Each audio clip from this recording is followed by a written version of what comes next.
Hey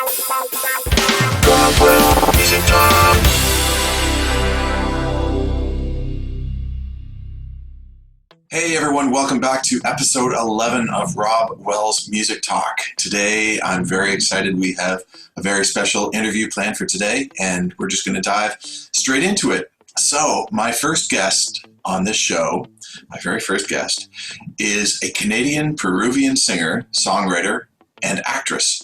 Born and raised in Quebec, Canada, she started singing at the age 3 with her self-taught musician father. In 2006, she entered and won the 4th edition of CTV's Canadian Idol, which led to her recording 2 solo albums under Sony BMG. Her first album, Somewhere Else, went gold, and her first single went platinum. She's had the honor of performing at the 2010 Vancouver Winter Olympics, opening for Beyoncé on her Canadian tour, being the face of many brands and campaigns such as Maybelline New York, Spring Shows, Sony Electronics, At My Best children's program, to name just a few. Her voice can be heard multiple times a day on the My Canada theme song at Epcot in Disney World, and she also recorded the Spanish version of the official 2015 Pan Am Games. Over the years, she has been consistently performing in various productions on stage as well as television. In 2017, she was approached by Brit Floyd to join their world tour. You can see them perform all around the globe on a yearly basis when there's no pandemic happening. Her most recent EP, Never Get Enough, is available worldwide. You can hear her voice on the Olympic theme song for the Canadian Paralympic team for the next Tokyo Games. Man, she never stops. I'd like to welcome to the show world-class singer, songwriter, actress, major label artist, and my very good friend since 2006, Eva Avila. Woo! And there she is. Hello. How are you? I'm great. How are you? I'm good. Thank you so much for joining. My pleasure. It's such an honor. As I understand, you're in Italy right now, and the time is late at night for you.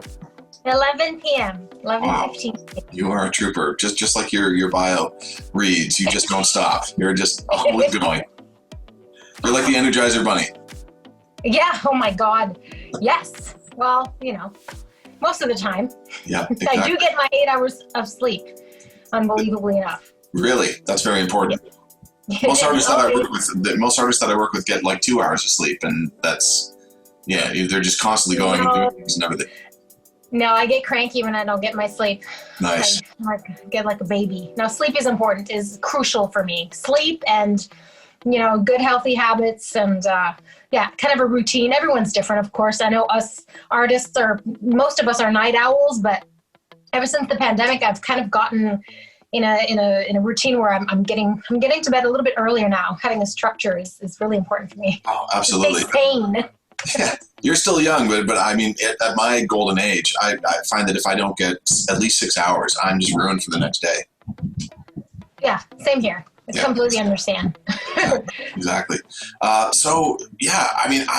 been friends with you since 2006. There's a lot of things that I still don't know about you, though. Funny enough, even though, as much as we've spoken over the years and everything. So are you okay if we sort of do like a deep dive into your past and leading up to the present and then the future? I am an open book. Nice. I am uncensored. A few years ago, never would have said this, but now I'm honestly an open book. You can ask me anything about anything. Life is short. Okay, I'll ask you this. Montreal Canadiens or Toronto Maple Leafs? Canadians. Yes, exactly. Me too.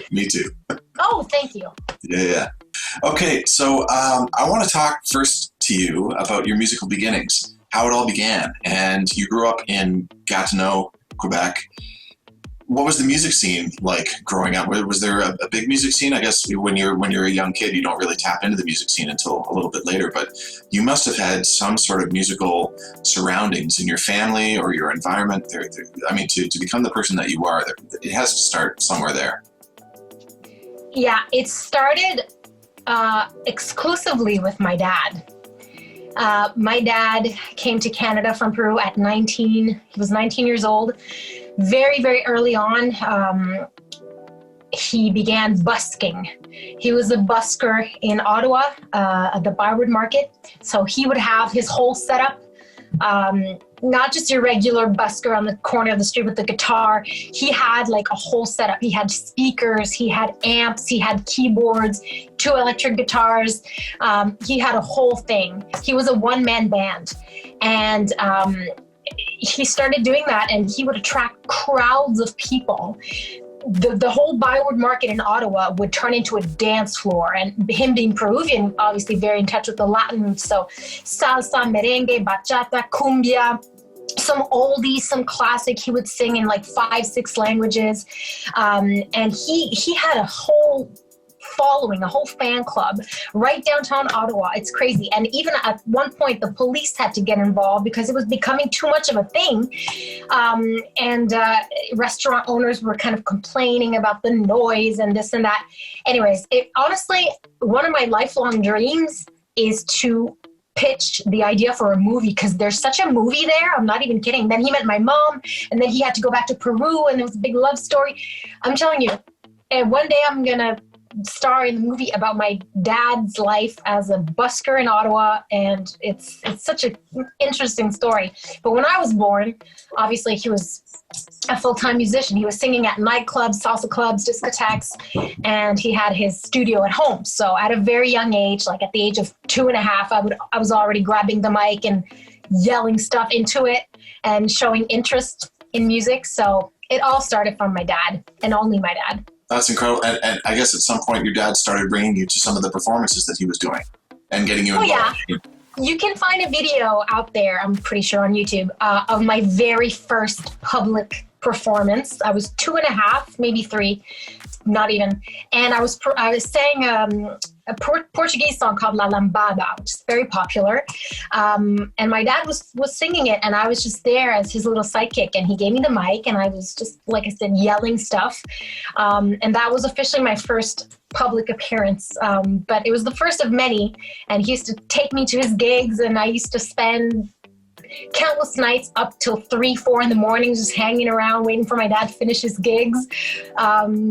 Yeah, it's fun times. I had a very, very musical childhood. That's for sure. That's amazing. I mean, that's what I tell a lot of people. Just like a lot of people ask me, how do I get my kids involved in music? And quite often I say, well, why don't you yourself start playing music around the house and start, learning an instrument and just picking up something and playing, because children will see that happening, and they'll see a lot of joy in the music, and they'll naturally want to just get involved in that. And I assume that's what happened in your case as well.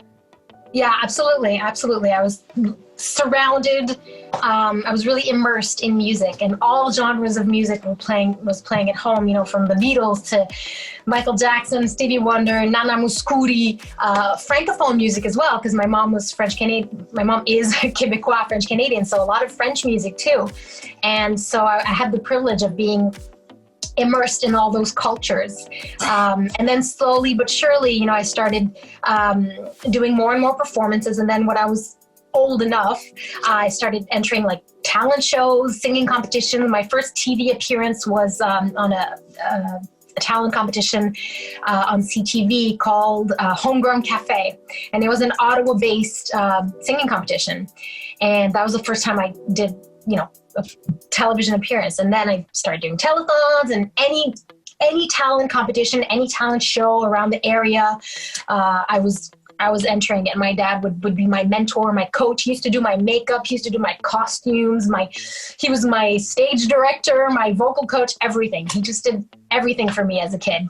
Oh, I love hearing that. And I love hearing that you had parents that were totally cool with you getting involved in this and really pushing you into, doing this. Now, these television appearances, were these things that you found on your own, or did your dad get you plugged into this, or did, like, word of mouth, were these television stations hearing you sing and then they reached out to you saying, would you like to be a part of this?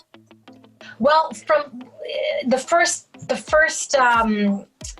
TV thing I ever did, Homegrown Cafe, I was 7, so I have very vague memory, but I think it was my dad who, heard of the competition and decided to enter me. I ended up winning. I went to the semifinals. It was like a 3-step competition. 1 week you performed, and then if you made it to the semifinals, it was a few weeks later, and then the finals. And it was really, really amazing. And I have really good memories. A little bit, faded because it was so long ago because I'm so old. But it was a lot of fun. And then telethons. I'm sure my dad was the one, finding these opportunities for me because I was really, really young. But then when I grew older and when I became a teenager, obviously I was a little bit able to go find opportunities for myself. And then when I was 15 years old, I started to work with an agent who would, find these auditions for me and find opportunities for me. But I was always very well surrounded. I always had people who had my back and who really believed in me and wanted what was best for me. So I've always been super lucky. Oh, that's amazing. And it sounds like you got like a massive amount of drive from, I'm assuming, your dad. Your dad also has that drive. He left everything that he knew from Peru and came to Canada and to make ends meet and to make things happen. And then from what you're saying, he got sent back to Peru and then big love story happened and then back he came, and just a huge amount of drive, which is greatly important to be an artist or anything really in the music industry. You need a massive amount of drive. And it sounds like you would wake up in the morning thinking about music and go throughout the day thinking about music and fall asleep at night thinking about music. And it's almost like a crazy disease that just eats you up inside and you can't stop it.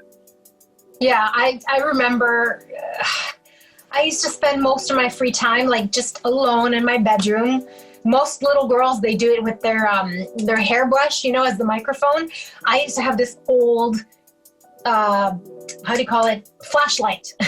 This old flashlight that had the perfect shape of a microphone, and that was my mic. And I would spend hours in front of the mirror singing, Selena, Celine Dion, Britney Spears when she was really popular, like any song, Mariah Carey, oh my God. I used to spend hours and hours singing and practicing, and my dad loved it because, he never pushed me into it. Like I said, at 3 years old, I was already showing signs of interest. So it was very, very organic. It happened very organically. I loved singing. I couldn't get enough of it. And I knew from a very young age, that was always my dream to make a living in show business. And can't tell you how blessed I am to have been able to do that. Oh, that's amazing. I love hearing this story. It's music to my ears. So, okay, you're doing all this music, you're performing here, there, and everywhere, and then all of a sudden this television show comes along called Canadian Idol, which is, for those of you around the world, there's American Idol, there was UK Idol, there's lots of different Idol versions, but Canada had its own version, Canadian Idol, and it ran for 6 seasons, I believe. Started in 2003. And then the 4th year of Canadian Idol, tell me about that. Like, how did that whole thing begin? Did somebody push you into going to the audition, or you heard that they were doing auditions in one of the cities, and I guess you went to it, maybe Ottawa or Montreal or something? Let you take over. Okay, so a lot of people don't know this, but I actually auditioned when the first season came around. So I was 16, so 2003. I really wanted to audition, and I wanted it so bad that the nerves took the best of me. And I remember clear, like it was yesterday. I walked into the room. I made it through the couple of rounds where it's the producers who, give you the pink slips and the blue slips. And I made it to the audition that was going to be on TV in front of the judges. I made it to that point. But when I got in front of the judges, I got so friggin' nervous that my pitch started going out the window. I would jump. I was trying to sing Wind Beneath My Wings. And transitioning from the chorus to the verse, I changed keys. I was a cappella and I changed keys, which was totally unlike me. I was 16. I was already pretty, I was doing all these shows and I was singing around school, and I had done a bunch of regional competitions and I had taken lessons. I was pretty seasoned for a young 16-year-old. And like I said, the nerves got the best of me. And the judges told me to come back next year, the following year, that I had raw talent, but that I needed to keep working at it, keep taking lessons, blah, blah. And I don't know if it was because it discouraged me or anything, but for the following 2 years, I wanted nothing to do with Idol. I said, you know what? It's not for me. To trying to pretend that I was too cool for it, when in fact, looking back, I know that I was probably really wounded. Like my ego was really wounded from not having made it. Because up until then, I had won everything. Every competition, every show, every this. I was like the little, singer princess of my town, pretty much. At least that's how it felt like. So I was pretty like confident. And then going into playing with the big boys and being told, you're not quite ready. Oof, that kind of hurt, So it took me a while, but the reason I went back to audition on season 4, 2006, which I ended up winning, was because I felt really kind of pushed into it. My family, and especially my dad, said, Eva, please go back. Please try again. Like, you have nothing to lose. You'll make connections. Maybe you'll get spotted by a talent scout. You never know. Just go to get the experience. And I didn't want to. And on the morning of the auditions in Ottawa, I just had this intuition, this instinct, this little voice in my head that said, okay, you really have nothing to lose. Like, what's it going to cost you to just go and just try out? And I think because I was so nonchalant about it, my nerves were, just there enough, like they should be, but they didn't overtake me. So I ended up making it through, even though I remember I was still very nervous. I ended up making it through. And 2.5 months later, I had won the whole thing. And yeah, if I take myself back to that summer, I still can't believe it, because I went in there just to go, let's try it. Let's see where it takes me. And never in a million years would I have thought that I would actually win. It's unbelievable, isn't it? And how many thousands of people try out for that every year? I do know that my year, season 4, about 13,000. Wow. So out of 13,000 people, you went all the way through all the hoops and made it right to the final. Unbelievable. Yeah. So great. Yeah. Ironically, so my husband had never seen Idol because he's Italian, so he doesn't know anything about Canadian Idol. And I found recently, I dusted off my collection of all the DVDs of season 4 and just rewatched the whole thing with my husband. And watching it, it was almost like watching it with fresh eyes. Like for the first time, I was like, wow, there was some talented people who didn't make it, who were sent home very early. Yeah, it's just, I don't know. I don't know what made me so special. I still don't know to this day. Oh, I know exactly why you won. You're unbelievable. You're one of a kind, for sure. And it's not a surprise to me that you made it all the way past everybody. It's really, really amazing to work with you and to see the level of talent that you bring, and your drive and your personality, and just all those things together just make you a true idol, and it's no wonder why you won, for sure. I'm not just trying to butter you up because you're here in front of me, but I really do believe these things. Like the pressure of working on a huge television show like that, where you've got like major sponsorship and just backing and everything, and just like you have to be on every single week, and not only do you have to give your all, you have to learn dance numbers, and you have to learn choreography and just like group numbers where you're singing with lots of other people, and duets, and then your own solo song that you have to come out and sing. It's a huge talent show that just goes on every week, and you just need to learn. And then not only that, but after you've done all this and you've really given it your all, then you have this big slap in the face of the next show, which somebody gets sent home, and just, it's so, I think that if me personally, if I grew up in the age of Idol, I don't know if I would have gone into the music industry, just because I would see people on stage really giving their all, and then some of them would be torn to shreds by the judges or by the voting public and all that. Whereas I grew up in a very sort of loving time with music. I would watch, there was a show on Canadian television called Tiny Talent Time out of Hamilton, Ontario. And I used to watch that religiously when I was a kid because it was so loving. And just all these kids would come out and they would perform, and there was no judging. It was happy. Everyone was clapping at the end. It's like, oh, good job, Timmy, whatever. And then next kid. And I just thought, I want to be a part of that. And it's just, I can't imagine the pressure of being on a television show like that and just having to face that kind of scrutiny after you're giving your 110%, 1000%. How was that for you? Like, you didn't crack under pressure at all? I think I cracked years later is when I cracked. I went through like the aftershocks of all that madness. I think, yeah, it was pressure. For sure it's pressure, because any kind of nerves, any kind of that much adrenaline absolutely translates into pressure. But it was such, for me, the way I lived it, I was 19. So it was good pressure. It was fun. It was scary as, but it was fun. It was enjoyable. I felt like I was growing nonstop. I met these amazing people. You just kind of go for it. I was young. I was healthy, and I was just going for it. I know that it's such a crazy process, and somebody gets eliminated every week, and you're kind of in a bubble because you're living in Toronto, you're shooting the show every week, you're 24/7.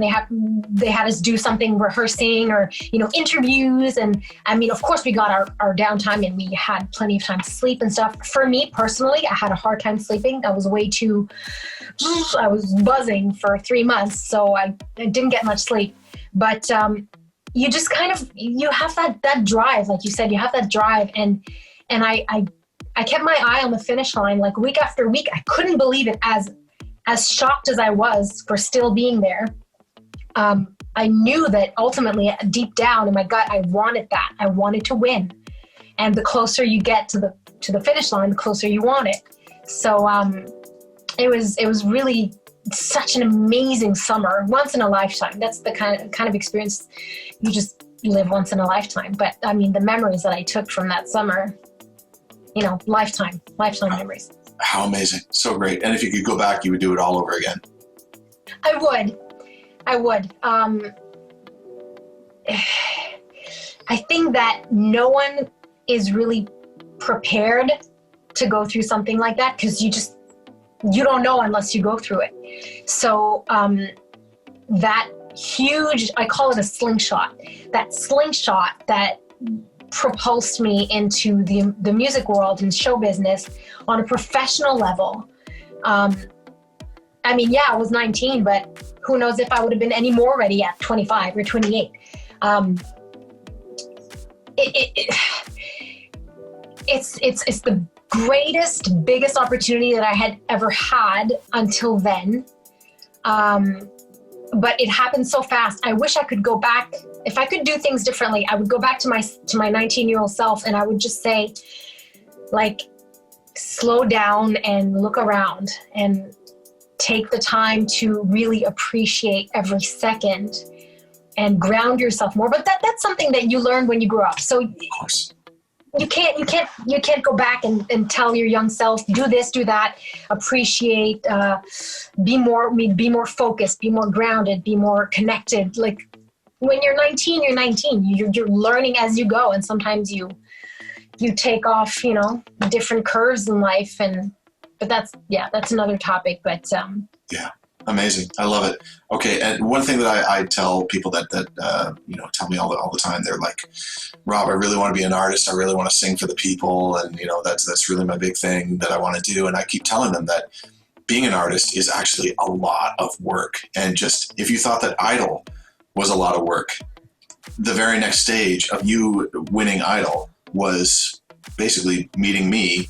And for the next 3 weeks, we had to create an entire record in time for the Christmas selling season to happen. Yeah. So you won middle of September, and your record had to be out at the very beginning of November. And you and I had to work our butts off in order to get these songs done. I think, how many songs did we go through? Maybe 18 songs after listening to about 500 songs and down? Well, I know that 13 songs ended on the record. Is that right? Yeah, I think 13. And I mean, I don't know how many songs I listened to. I received a pile of CDs. Remember CDs? Yes. I received a pile of CDs to listen to that my label at the time, Sony, they said, this is a pile of songs that we received. We think these are all really, really good. So they gave me a pretty good, say in the songs that I was able to choose, the songs that were my favorite that I was able to record. Because like you said, it was such a short time frame. There was no time for me to go into the studio and write a bunch of songs and go through a creative process. Like, unfortunately, there was no time. So I listened to probably, a few hundred songs at least. And then we went through maybe 18, 20 songs that we recorded. And then out of those, we had to narrow it down, I think. Is that what happened? Oh, yeah, very much. But I just remember us working crazy schedules. And between myself, Chris Anderson, and you, the three of us just crafting that whole record and getting it all done. And I know at one point Cyndi Lauper came in and she started to co-produce one of the songs, and that was a whole experience. That was a lot of fun meeting Cyndi and working with her. That was insane. That was so much fun. It was. Yeah. Oh gosh. Yeah. Working with her. I mean, she's a character. She's such a gem. She was so generous with me. I mean, initially we met her on Idol. So Idol had all these amazing mentors come in as guests, and we had a bit of time to workshop with them, and they were able to give us feedback on our songs, of that week, and coach us through our performances. And Cyndi was one of them. And then at the finale, she announces on live television that, she would write and produce a track for the winner's album. So, oh my gosh, that was insane. I spent the whole day with her. She taught me all these crazy, weird vocal exercises, standing up and down, upside down, doing cartwheels, singing with your head down between your legs. Like, she was just such a character, hilarious, but beautiful woman, generous, warm. I loved her. I don't know if you know this story, but at one point she came to work with myself and Chris Anderson at Chris's studio, and it was time for lunch and we were hungry, and Chris said, well, there's this place right around the corner in Mississauga that we could go to. It was like this tiny little diner in there.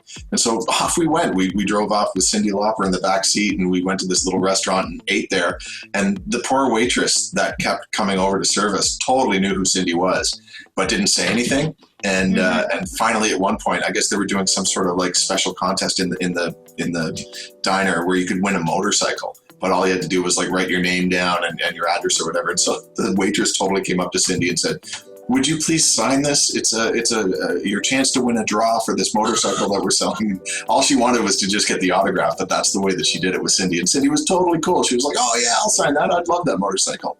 It's too funny. She was such a... So that waitress has Cyndi Lauper's address now. Well, no, not the address. She simply signed her name on there just to get the autograph.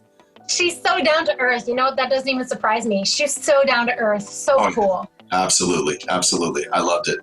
That whole experience of making your record, I'm still really proud of that record. I think it sounds so much fun. You and I had so much fun.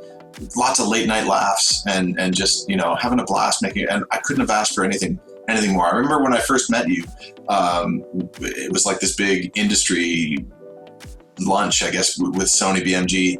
And we went to some place by the lake to everyone to eat. And you were quite quiet and I thought quite shy. And I just thought, oh man, this is going to be a really interesting experience recording your record. But I just remember within the first day of working with you that you just opened up, and you and I became the best of friends, and we were laughing our heads off to the point of tears every single day. It was so much fun making your record. And I think it showed in the music. I was probably so exhausted. I got to admit, at some point during the competition, I part of my brain checked out for a lot of it. I barely remember my first meeting with my accountant, because all of a sudden I had an accountant, and all of a sudden I had, a corporation to my name, and all of a sudden I had a manager, and all of a sudden I had a label, and all of a sudden I had a producer. It was just pow, pow, pow, pow, pow. So I think that in order to survive, I was just a little bit on mode, autopilot. Because like I said, and that's my own fault, but I was buzzing for that whole season, that whole time, the whole beginning of my adventure. I was seriously suffering from insomnia, major insomnia. Oh. So I was a little bit I think my brain had to check out a little bit. So when I don't even remember when we first met. I think it was, we were at a big lunch, and I think I know exactly where it was. Our guy was there. Yeah, with Jonathan Ramos, and we were at Snug Harbor in Mississauga, right down by the lake. Oh, see, I feel so bad. I barely remember that. No, I barely remember that. I'm quite forgetful, so that's quite all right. Yeah, that's got to be it. I have to thank you, actually, because I'd never been to, this is now, like, after your record was done and it came time to mastering the record, Jonathan Ramos really wanted it to be mastered by this guy at Sterling Sound named Chris Geringer in New York City. And I had never been to New York City before. And Jonathan flew me down to New York to go and master this record and sit in on the mastering sessions. And Chris Geringer and I are still really good friends, and we write back and forth all the time, even though I just sat in a room with him for one day. He's such a nice guy, and I wish you would have met him for the mastering. It would have been a lot of fun. That would have been fun. And see, like, at that time, I was probably out doing promo or doing something.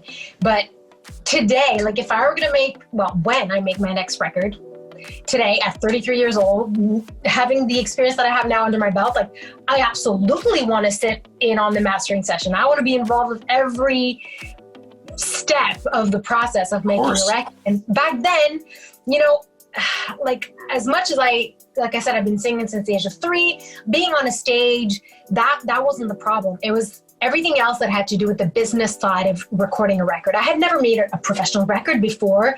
I didn't know what an A&R was. I didn't really know what a producer did. I didn't know what mastering it was. I didn't know what mixing was. I didn't know anything. So I learned everything as I went. And it's great. I wouldn't change a thing, honestly. I don't believe in going back, looking back. I wish I knew this. I wish I'd done that. I absolutely love the way everything went down, because that's how I learned, and that's the experience that I gained. And I'm the artist that I am today because of all that, no matter how it went down. And so, yeah. And like I said, I don't think anyone can ever be fully prepared for such a crazy, wild ride. And super grateful for all of it. Amazing answer. So, you win Idol, you do the record, and now it's time to become that touring artist. And I always say that when you're a touring artist, that really the amount of time that you spend singing for people is very, very little. And there's a whole mountain of other things that you have to do when you're a touring artist. Could you elaborate a little bit about that, about what that's like, just how your life is so hectic and so crazy, and really just the performing aspect is so little? Yeah. I remember my first tour. It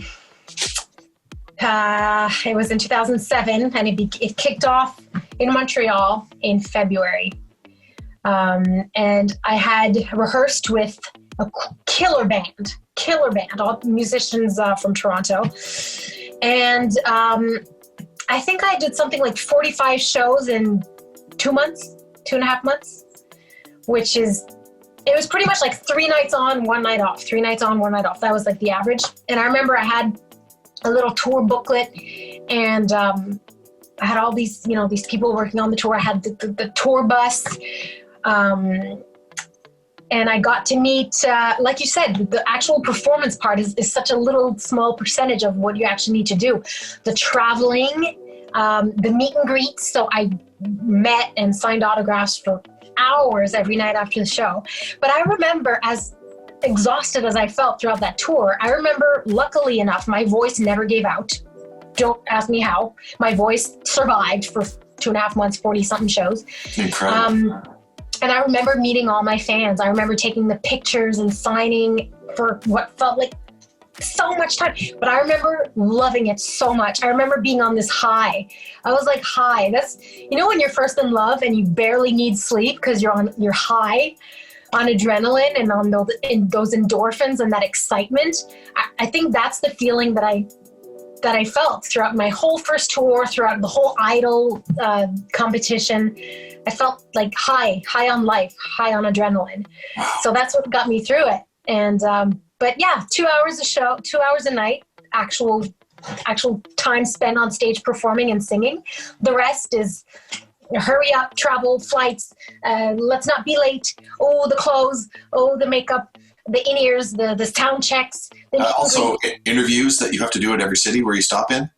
Yeah, oh God, yeah. How could I forget the interviews? Yeah, promo. So much promo. yeah, it's crazy good though. My first tour. And again, if I could do my own solo tour in those amazing conditions today, oh man, it would be a whole other ballgame.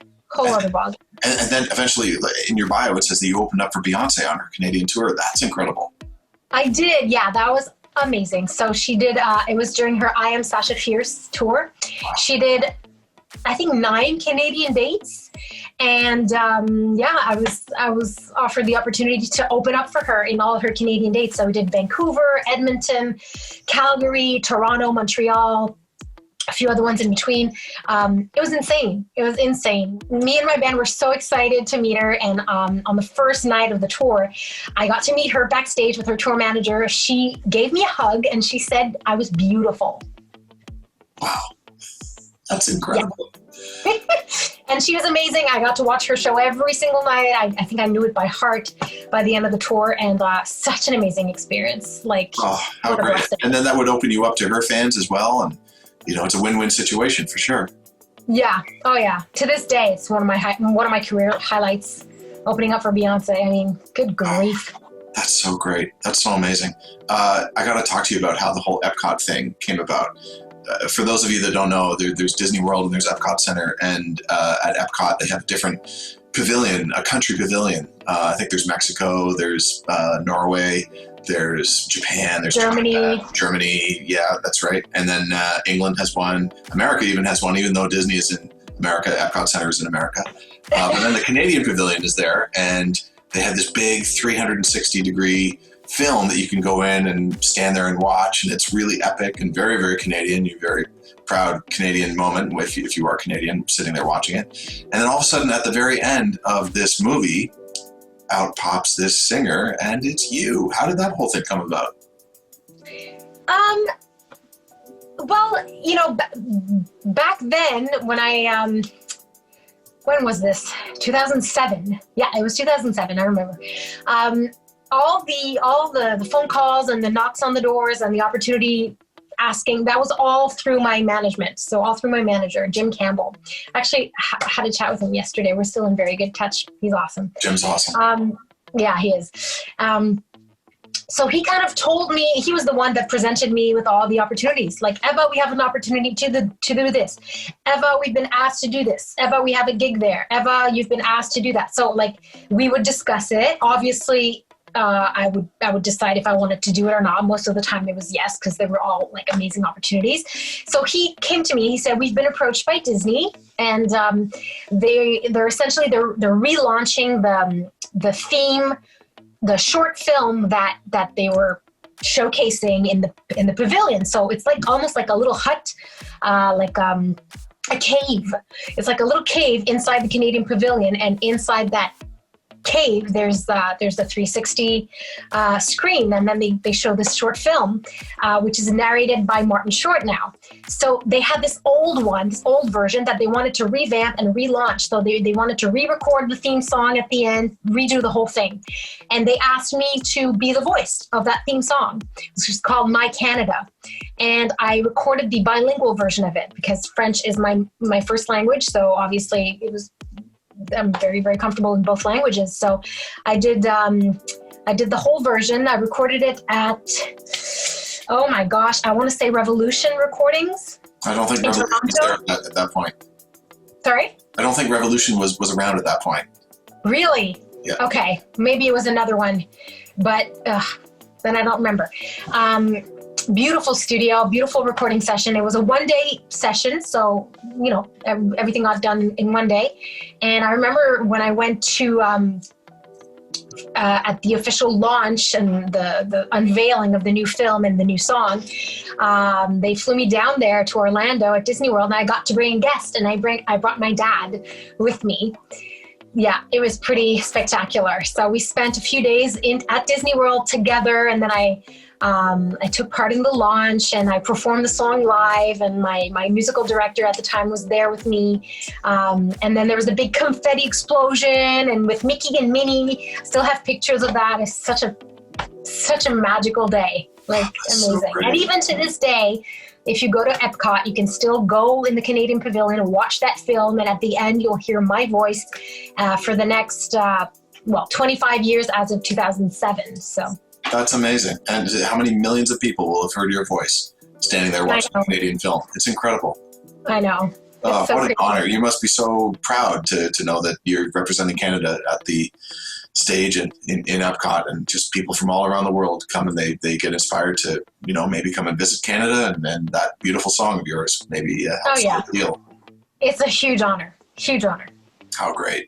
How great. I love hearing stories like that. It's so great. So after that, you've done 2 more records, or is there more than 2 records? I think you did album number 2, and then you did album number 3, again with me. Album number 2, you went and used someone else, and we won't talk about that one. No, just kidding. Album 2 was a fun experience. You got to go to LA, I believe, to record the whole thing, and that must have been a really cool experience. Like, now you're leaving home and you're working in a big LA studio with a big LA producer and having a lot of fun with that.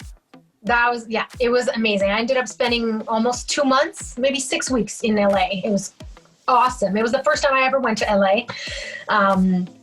Crazy, different vibe, totally different vibe. I remember when they flew me down there, the label said, well, we're going to rent you a car so you can get around. I was like, I don't drive. I didn't drive at the time. Can you believe it?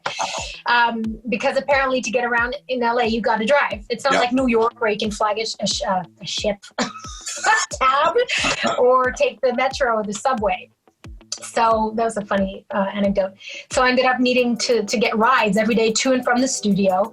I worked with Matt Wallace, who produced Maroon 5, Sheryl Crow, a bunch of other people. Really, really nice guy, super talented. And on that second album, I actually had one of my co-writes make the record. So that was a big moment for me to have one of my own songs that I penned and that I helped write and compose. My lyrics, my melodies. That's pretty cool. And this time around, you didn't have the crazy pressure cooker moment of idle. Like, you could actually take your time leading up to that record to really prepare for it and just really release the record that you wanted to release, rather than, just being dictated to and releasing whatever Sony BMG wanted you to release. Yeah, of course. Yeah, definitely. We had more breathing time to tackle this and to talk about the musical direction, and actually for most songs had like a full band playing the tune, so it had a bit of a, let's say, more organic feel to it. It was a little bit like more pop rocky in a sense, but not all that different. Like, it was a nice kind of not continuum, but a nice follow-up to the first record. So I'm really proud of that record. I'm proud of both, but as an artist, I could definitely, I wanted to sound a little bit evolved, a little bit more mature, this and that. And that was, also in the decision making for the radio singles and such, and my image and all that stuff. But it was really fun. It was really great experience. And then the third record, which was a shorter album, EP, which was done in 2015. That was a crazy, even better experience for me, because from A to Z, I was involved in the creative process. So that was all a great experience. That was you, me, Christopher Ward, and Liz Rodriguez all sitting in a room every single day and just writing and just having so much fun. And again, laughing our heads off, but creating great material at the same time. And so you really got to really, really spread your wings and just start writing your head off. Amazing. Yeah, absolutely. And that's something that I really miss. Like, when I do my next record, that's something I want. I want to have, like, without having some crazy deadline, but like, I want a direction where I have a team of people who I love working and writing with, and just having a direction and saying, I want to talk about this. I have this idea. And just, that's the best way to be creative, right? Is to have that direction, but also to work with people who and feel comfortable with, and who know you as well.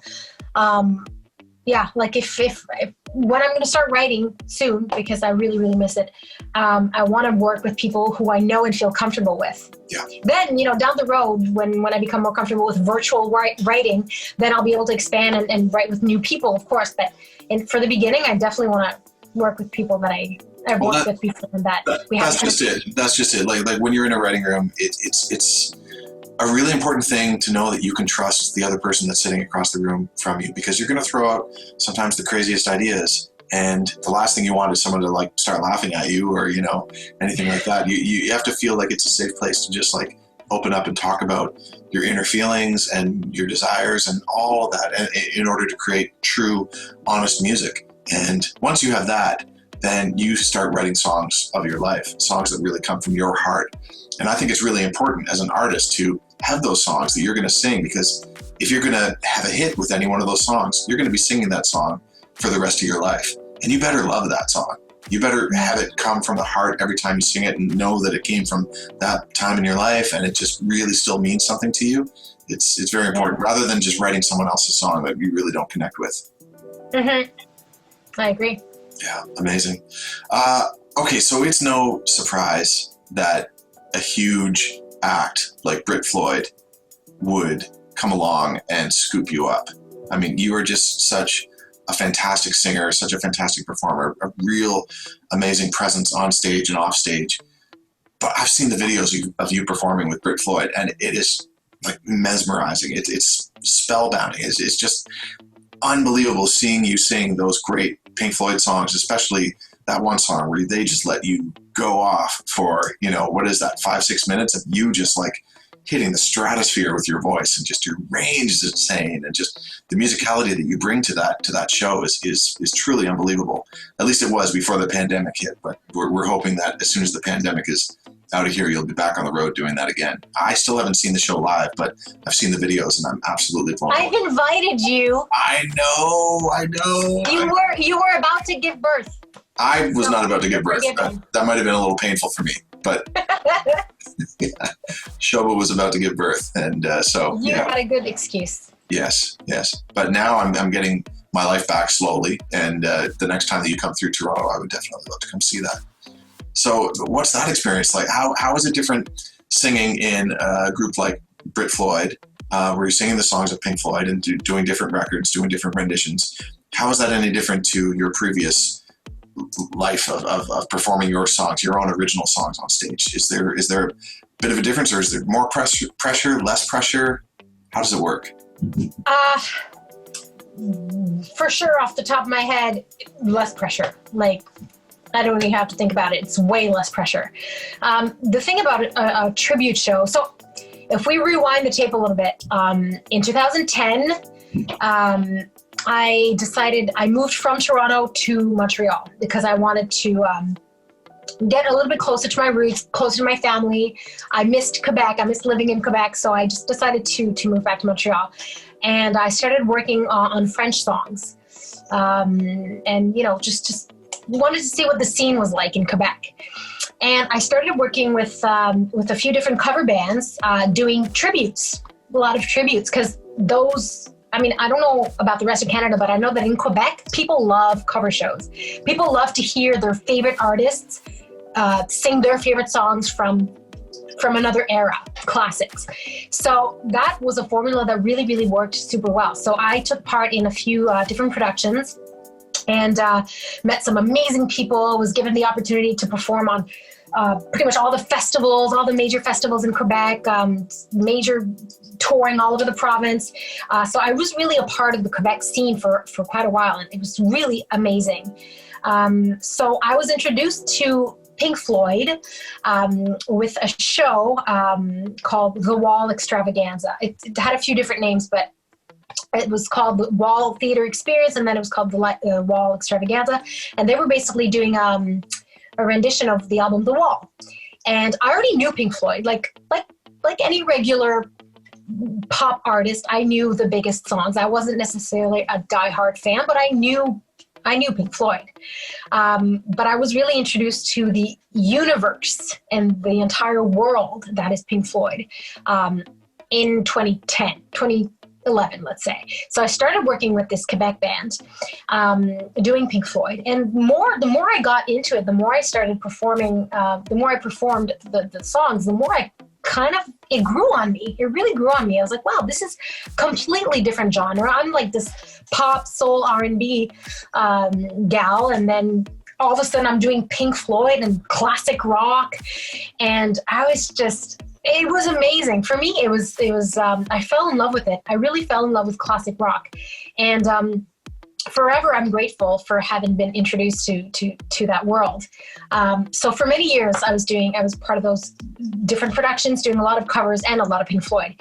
And in 2017, out of nowhere, literally out of nowhere, I got an email. Brit Floyd knocked on my door and said, "Hey, we saw a video of you singing The Great Gig in the Sky," which is the female solo piece off the Dark Side of the Moon album. And we were looking for a vocalist who can, do that song. Do you want to join our tour next to blah, blah, blah, blah, blah. So they literally, they flew from the sky and they offered me this gig. And at first it was just a sub deal. And then I performed with them and it really clicked.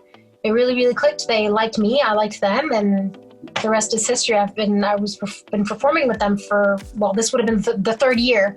Oh, incredible. What country have you not traveled to now because of Brit Floyd? Oh man. You don't have to list it, but I know you've gone pretty much worldwide, have you not? Yeah. I know that they've performed in South America a few times. I still haven't been with them to South America. Obviously, my dad being Peruvian, I've been to Peru many times. And we were just getting into, starting to get into Asia. Like this year in February, right before the pandemic hit hard, we did 3 shows in Japan, which did very well. So that was our gateway into Asia. So the doors are open, and I mean, who knows when we're going to be able to get back on the worldwide stage. But now we have a foot in the door of Asia. But other than that, the biggest market is USA, Canada, and Europe, pretty much all over Europe. How great. And if I could just jump around just because we're talking about traveling the world, did you not also travel to the Middle East to perform for troops as well? I did. That is definitely another life. I'm so lucky. I have so many lifetime memories to take with me. And yeah, it blows my mind. Sometimes I think about things that I was lucky enough to experience. I'm like, who's up there or wherever, who's looking out for me so much? Like, how am I so spoiled by life? But it doesn't mean it was always rainbows and kittens. But I did go to the Middle East in 2012 with a guy called Richard Petit, who is actually one of the people who introduced me to Pink Floyd in terms of, the whole world and the whole universe. And so he was running the show in Quebec that I took part in for many, many years. So he actually reached out to me and said, "Hey, we've been asked to go and entertain our Canadian troops over Christmas time, to just do acoustic Christmas songs, Quebecois music, French music, familiar songs, just to go and cheer them up over Christmas." Because most of the guys down there, they were all from Quebec, from Valcartier. And I was terrified of going over Christmas to Afghanistan. It wasn't a super scary time in 2012, but still, it's Kabul. I was really chicken, and I decided to step out of my comfort zone and just step up and say, okay, this is a once in a lifetime adventure. I'm never gonna go through this, something like this ever again. So I just decided to go for it. I jumped on it, and we flew there over Christmas time, stayed for 3 days maybe. We visited 10 military bases, shook some hands, sang for the troops, had Christmas cake, Christmas lunches and stuff, and flew back home on Boxing Day. It is just amazing. You can seriously take just one small chunk of your life, and it's way more than what most people have done their entire lives. It's incredible, the experiences that you've had. You're almost like the Forrest Gump in the music industry, just doing all these amazing things along the way. It's quite incredible. I'm pretty lucky. I'm pretty blessed, I gotta say. Yeah. And I think you're only just beginning. I mean, you're still so young. You still have so many more years to change the musical world and to do so many things. Your voice is so incredible. The world needs to constantly hear it. And I'm so happy that you're still performing and you're still doing things. And I'm just curious. I'm hoping that I'm a part of this, but I'm curious to know what the future holds for you. Of course, I'd always love to work with you again, and I would work with you in a heartbeat. But just curious to know what you think the future holds. Well, in this crazy, uncertain period that we're living right now, like 2020 is full of uncertainties, and in a way, it could be really scary and terrifying, but on the other side of the token, it's also exciting. It's kind of like we can do anything. We have like blank canvas. And I think in a situation like this, it's like we can either panic and freak out and, oh, what are we going to do? And oh, we can't perform. We can't, our industry is suffering. Or we can just like grab the situation by the horns and do our best to be creative and make the best of it. And I got to say, I have days where I'm like more like this, but most days, I'm here. I'm on this side. I'm trying to make lemonade out of lemons. And the future holds, for sure, new material. It's something that I miss. I really, really miss creating. I miss writing. I have a giant catalog of songs that I need to dust off and see, if there's something there to do. I would actually think about going looking for a publishing deal, because I know that I have a lot to offer as a songwriter, not just writing for myself, but just writing in general for other artists or for, TV spots, movies, commercials, what have you. And I would absolutely love to make a new record. In this day and age, I don't know how I know it's mostly about singles. It's a digital market. People's way of consuming music has completely transformed. But I miss creating and I miss writing. And I know that I have a lot of material. I've accumulated a lot of good material for songwriting. So I definitely want to try virtual writing. And Rob, whenever you're ready and willing and free, I know you're such a in high demand, but I would love to do a virtual writing session. I would love that. I have a lot of material to cover, and I'd be so honored to cover some of it, or at least part of it. Well, you have heard it here first, folks, that this might be a new collaboration starting here right now. The new Eva record coming out in 2021. Who knows? We'll see. I would love to do it. All jokes aside, I would absolutely love to be a part of whatever it is that you do, and it would be great. My last question for you before we end this, and I can't thank you enough for taking the time and doing this. I know it's super late at night in Italy for you right now. It's dinner time for me right now, so I don't want to eat into too much of your sleep time, which you've told me is very important. And of course, everyone asks this question, but I think it's important. Up and coming artists, what would you tell them? What's like one great piece of advice that you would tell them that you wish that you could have told yourself back in the day?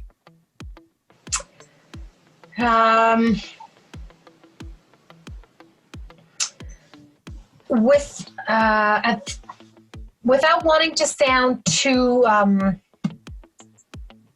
don't even know of the word, but I think it's so important to listen to your gut feeling, and how you feel. If you feel, there's a difference between being nervous, like good nerves, and bad nerves. It's so important to listen to your little voice. Like in Pinocchio, Jiminy Cricket, the conscience, your little voice that tells you what you think is right or what you think is wrong. I think we got to give more credit to that little voice. For example, when I went to audition for Idol, my head and my rational part of my brain was saying, you're too cool for those competitions. You're going to do it your way. It's not for you, blah, blah. Something I can't even explain, which I later found out was my little voice. Something told me that I had to go and grab that opportunity, that I had to get out of bed, go to that audition, I didn't really have a strong reasoning for it. I just had a gut feeling, an intuition, a sixth sense, call it what you will. I think it's so important to follow that. And it's it's hard to explain in clear words, because when you're young, maybe that sixth sense and that intuition is not as developed as it is when you grow up. And when adults tell you, oh, you'll get it when you're older. Don't we love that as a kid? We love hearing that, right? But it's so true. It's so true. It's so important to have that gut feeling and listen to it. And if it feels right, doesn't matter. You don't have to name the reasons. If it feels right, just do it. And if it feels wrong, then it's your intuition telling you that there's something out there for you. So yeah, listen to your gut. That was amazing. That was fantastic. Eva, I can't thank you enough for taking the time out to doing this. A lot of great information, a lot of great insight into your life and what it's like to be an artist. And if there's any last remarks you want to say before we wrap this up? Well, I am just so grateful for everything that I've gone through up until now as an artist. The ups, the downs, the detours, the unexpected surprises, all of it. Just so grateful. And as an artist, we just trust the process. Just trust the process and just follow your heart and your intuition as an artist. And I'm so grateful. And I can't express how lucky I am to have met people like Rob in a situation that I didn't even know what was going on. I was just so young and excited, and years later to still be able to be in touch with you. And I still want to continue working with you. And I hope we get to collab together, like until I'm old and gray and until I can't even sing anymore. I always joke and say that my last words before I die are going to be like, wait, I have that vocal to comp. It's God. We have a lot of fun, you and I. Yes. It's great. And that's really the secret, is just having fun while you're creating great work. It's just, find like-minded individuals that you love to work with and that you have great laughs with. If you haven't had 7 really good belly-aching laughs in a day, then it hasn't been a good day. That whole 7. attitude. Yeah, 7, just 7. You can't have 6, can't have 8. It has to be 7. Oh my Lord. Yeah. Well, we definitely had at least 30 a day. Amazing. So thank you so much, Eva. Thank you. Ladies and gentlemen, the great Eva Avila, world-class singer, songwriter, actress, major label artist. Such a great person. This has been episode 11 of Rob Wells Music Talk, and thank you for listening. If you like what you've heard, please subscribe to this channel, and we're going to keep more interviews and more information coming your way in the coming months. Thank you very much. Take care.